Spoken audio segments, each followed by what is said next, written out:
The CP Republic is brought to you by Smart and Talk and Text. Hi guys, and this is the CP Republic again. Si DR. And I'm Jam. Yan, so meron tayong i-unbox ngayong araw na to. And this is the newest Smart Android smartphone kit. But it's actually the first Smart Android smartphone kit to have an LTE version, LTE connectivity. Na hindi lang siya LTE connectivity, but it also supports 700 the 700 MHz spectrum. And this is the O+ Presto. Yes. So if you remember, yung the start of the year, may Smart Android smartphone kit na in partnership with MyPhone. Yes. And that's a MyPhone 888. Yung MyPhone diba 888 ba yun? O 88? Or MyPhone 88. Basta it's 888 pesos. Yeah, that's 888 It pesos. is the most affordable Android smartphone that you could get nung time na. And until now yata, yun pa rin yata yung kung meron pa. Yeah. Wala na yata. Tapos, na-replace siya ng yung kay Star Mobile Play-Click last June. It's 1288. And that one is 1288. It's really affordable for its hardware. We had a review of that one. I'm not sure. Meron. I don't remember. Pero we have that one. Kasakit ako dun eh. Meron ako sa vlog ko. So, yun ang ko. Share ko. Pero yung kay Play-Click, basically improvement niya is you have color choices. Yeah. And you have a bigger display at 4.5 inches. Kasi Yes. 4 inches lang yung kay my phone. Yes. But here, you have all sorts of changes. And the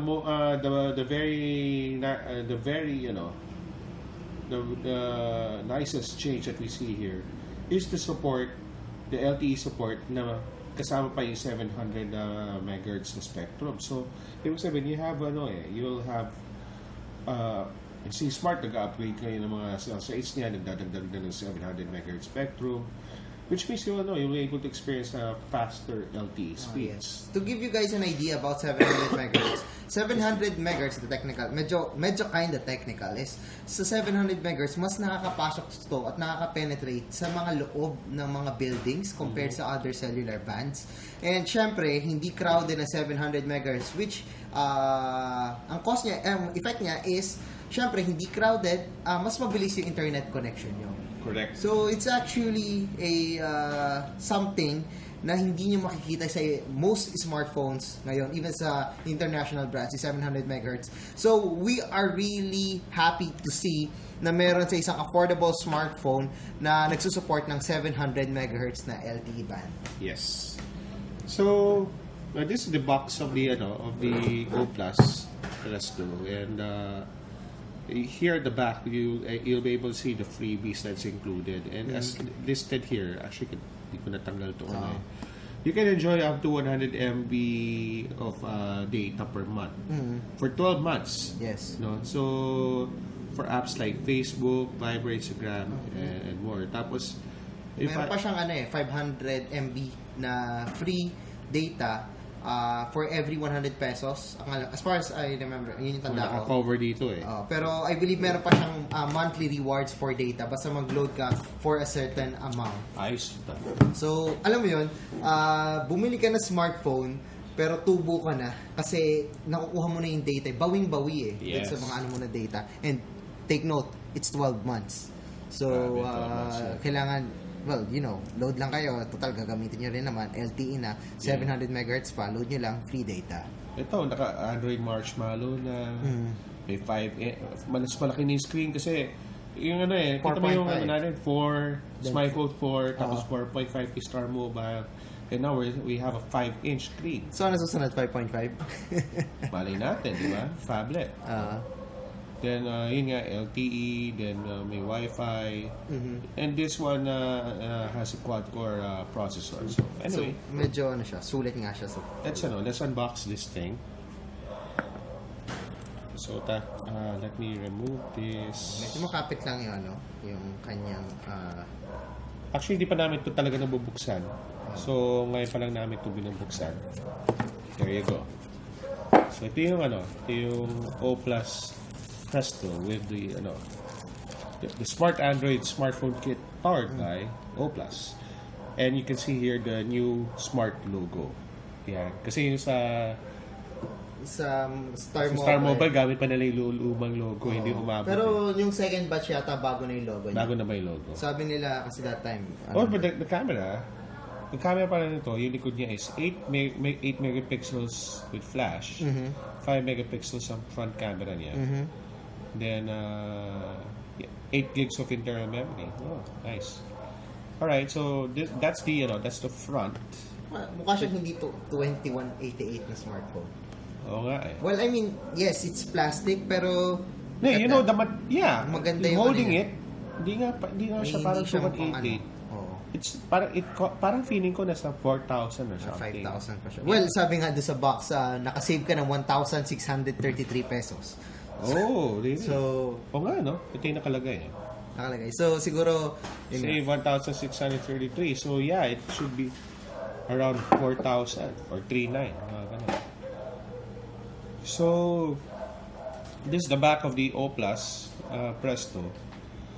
And, yung baba, ito yung taas. So, yung headphone jack nandito sa taas, yung micro USB. Micro USB nandiyan sa taas din. Right, so let's remove the back cover. Okay. Wala pa lang kuko, so never mind. Alright. Yeah. Wala pa yung battery. So if wala. Excuse me, wala battery. So if you notice, SIM card is already inserted here in sa Smart Prepaid.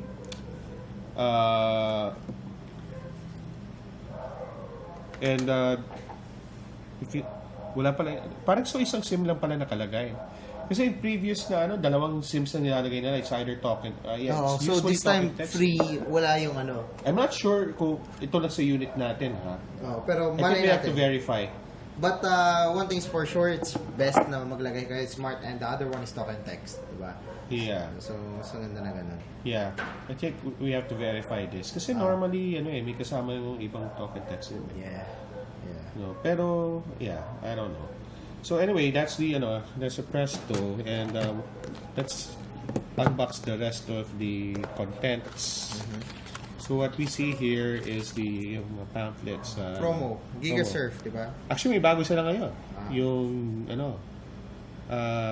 yung mga bagong giga, Maraming giga yun sa totoo lang. Yeah. Pero ang isa sa pinaka maganda ngayon na data talaga na pagkunan is this one, GigaSurf 50. GigaSurf 50. So, ang panalo. Yeah, the best. So ito yung yung original casing ng SIM card. This is the battery. So let's see kung anong battery capacity niya. 2,000 yun lang. Yeah. 2,000 milliamperes po yung yung battery. 2,000 ba? Yeah, it's 2,000. So don't expect a long battery life, especially if you're gonna use LTE. So you have to hidala ka dapat parati na power bank. Because definitely this will not last a day if you're going to use LTE for the most of the time. Lagyan na ba natin yung battery? Yeah, lagyan na natin. Yung battery niya. Jam will be Ayan. So Jam will be, we'll open the O Plus Presto to para maano na natin yung kanyang setup. Yes. Yung initial setup. And we have here yung earphones, in-ear earphones niya.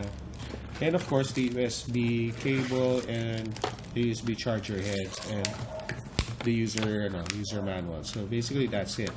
Now, just a word of just a reminder, no. So the price of this one is 2,188. But in order for you to buy this at the price of 2,188, you have to buy a 300 peso call card ng Smart. Call it text prepaid card ng Smart. Otherwise, you won't be able to buy that 2,188. Kailangan mo talaga, prerequisite yun. Kailangan mo bumili ng It's similar to the Star Mobile Play Click. Na kung para mabili mo siya as 1288, kailangan mo rin bumili ng Normal, load. kailanganin mo rin naman kasi. Kasi kakailanganin mo rin kasi wala naman siyang load eh. Oo, so ganun So you cannot avoid na pwede mo bilhin ng without the load. No, you have to buy. Kailangan mo bumili ng ng 300 peso call card. So you have to shell out 2,488. Pero okay na rin, mura na rin yun. Kasi again, you save 1,633 for... And ang laking mura na such a siya. Sa totoo lang, for what you can get. tagalin natin. Yeah, So, that's the best part. Yeah. Yeah. So, i-set up lang natin. Let's skip lang dito. Skip. Next. Yan. So, wow, wala na palang setup ng to. Oh, meron tayong makasama applications. Daig pa ng Presto yung isang O Plus na ginagamit ko ngayon. Yan may LTE. Ito, 700 megahertz pa. Oo. So, if you're really into mga YouTube, di ba, yung mga ganun. So, kailangan mo ng LTE talaga ng connections. I guess this one is pretty good. Yeah, let's check dito pinakaunang curious sa mga ganito mga phones eh. How many storage do you have left? So let's go to settings. Settings. Then punta tayo sa storage and USB. So natitira mo na lang kasi this one supposedly has 8 gigs of internal storage. Ang natitira mo pa lang is around 5.09 MB. So minus mga 5.07 MB gig yung natitira sa'yo. Gigs pala, sorry. So yung natitira sa'yo. Mga 5 gigs yung roughly around 5 gigs yung natitira. Yes. Yan na natin yung kanyang brightness. I mean, well, again, don't expect too much because this is a 2,199. But I mean, expected na yun since we have an 8 gigs 2,188 phone pala, yeah. Since it's a smartphone with an 8 gigs It's still an entry-level phone, guys. Yes, entry-level Pero siya. yung feel niya is doesn't feel like an entry-level. Pero, yun nga, yung storage, medyo, hindi siya ganun kalaki. Pero, kunyari, mag-iFlix, magda-download kayo sa iFlix, or mga ibang apps, ilagay nyo na lang sa memory card yung install nyo lang sa memory card. And another thing, kaya naman nabawasan yung storage is syempre kinakain ng operating system. And then we also have some bloatwares na kasama like this one, may get Clash Royale, get iFlix, which is fine kasi iFlix is a really good I also always watch my TV series The 100. Clash Royale is a very popular game. Yung mga My Notes, My Smart. So at least it comes with the applications that you need to sa everyday mong pamumuhay, di ba? Yes. Sa isang smartphone. Lalo yung Viber. Yeah, Viber. Yung Twitter. Lalo yung Twitter. Yung Smart Life, may mga kasamang freebies yan eh. Actually, Smart Life, hindi naman sa because, where we endorse Smart. But, it's a very useful app for Smart subscribers, whether you're prepaid or postpaid. And then, ito, sa lahat ng postpaid, I guess parang, siya, na maganda talaga siya. Yeah. So, yan. Medyo ang ganda ng icons niya. Na-appreciate ko yung icons The screen, It's not IPS. I'm pretty sure of that. Yeah, it's not IPS. And look at the viewing angles. May screen protector ba to? Yes, meron. Meron ko siya. Baka yung screen protector nagkakaroon ng ganyang effect. Well, possible, pero I guess hindi rin eh. Kasi ito, pag nakikita mo, nag-iiba na yung kulay ng backlight niya. So, I guess it has something to do with na talaga sa display. Yeah, I think it's not, So, definitely it's not IPS.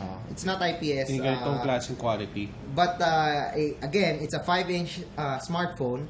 The resolution also is not HD. It's only FWVGA. But, I mean, it's okay. It's fine.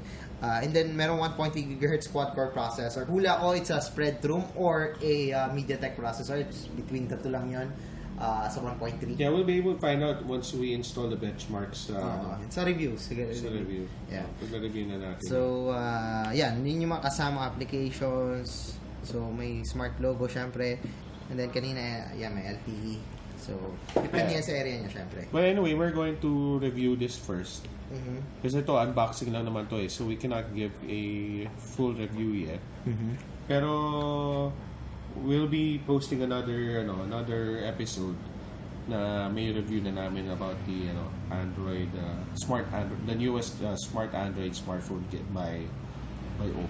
Yes. So, yeah, so that's it for the meantime. If you have any questions, mag-comment na lang kayo sa sa episode na to. Use the comment section and ask if you have any inquiries about the O+ Presto. Yes. Yan. So, okay. So, anything else, Chan? Wala na. I guess, yun lang masabi ko. Mura siya. Yeah. And marami siyang kasama. So, kung gusto nyo bumili, it's now available sa Smart mga store. smart stores or a smart online store, which is smart.com.ph/store. Tama ba ako? I'm not sure. Pero smart online store. Yeah, I think that tama yun. No? Then, I guess, I'm not sure if it's available sa O+ Not sure stores din. din eh. Not Pero para sigurado, buy it from the smart stores. Sa smartphone. Oh, this is a good Christmas gift. Yes. Actually, it is. Kahit na hindi siya 888, mas mahal pa sa 888. You so could get more than sa... Pero you can get more. No, Yes. you have a 5-inch screen display here, may LTE, marshmallow.